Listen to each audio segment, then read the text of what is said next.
अस्सलामुअलैकुम दोस्तों, welcome back to our channel find Urdu. Myopic myopic का मतलब है नज़दीकी नज़र, तंग नज़र सोच। मायोपिक असल में मेडिकल टर्म है जो शॉर्ट साइटेड यानी दूर की नज़र कमज़ोर होने को कहते हैं, लेकिन मेटाफॉर में इसका मतलब तंग सोच वाला या जो लंबी प्लानिंग ना कर सके भी हो सकता है। He is too myopic to see the future risk.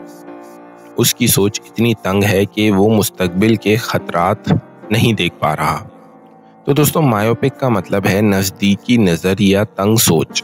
उम्मीद है अब आपको मायोपिक का मतलब समझ में आ गया होगा। मिलते हैं नेक्स्ट वीडियो में। शुक्रिया।